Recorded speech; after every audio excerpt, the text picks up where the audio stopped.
नमस्कार शेतकरी बांधवांनो, ऊसाचा पाला काढण्याची पद्धत आणि तो काढून काय करायचा आपण इथे पाहत आहात।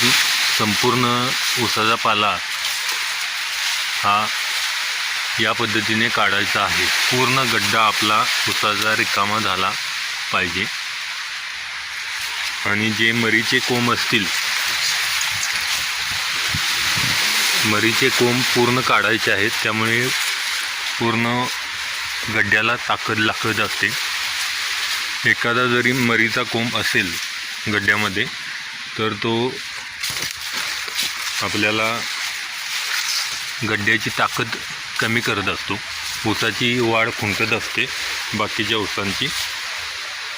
इथे आपण पाहत असता पूर्ण ऊसाचा गड्डा हा रिकामा आहे।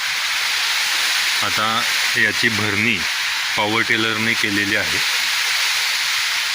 त्यामुळे वारा आता मोठ्या प्रमाणात इथे आहे या क्षेत्रामध्ये। तरी ऊसाचे गड्डे हलत आहेत, तुम्ही पाहू शकता।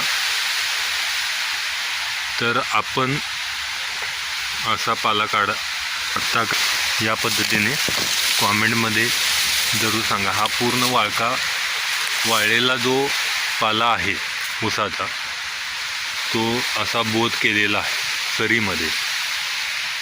तो पाऊस पडल्यानंतर किंवा पाणी दिल्याने पूर्ण कुजून जातो, त्याचे जैविक खत तयार होते आणि ते ऊसाच्या वाढीसाठी देखील पोषक असते, तुम्ही पाहू शकता। ऊसाची संख्या देखील तुम्ही या गड्ड्याची पाहू शकता। हा 1 2 3 4 5 6 7 8 ते 9 सरासरी ऊस आहेत।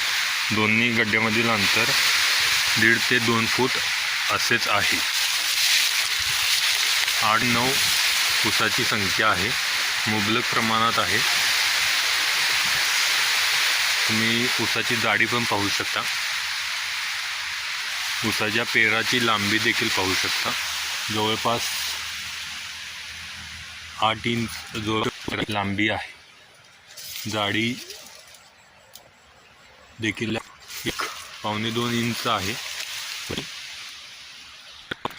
पोटॅश 19-19-19 या फवारणीचे आणि ऊसावरील नियंत्रण, ऊसाची जाडी वेळोवेळी मार्गदर्शन या यूट्यूब चॅनलवरती मिळत जाईल।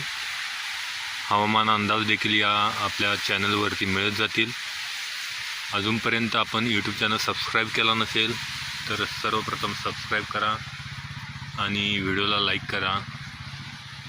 धन्यवाद।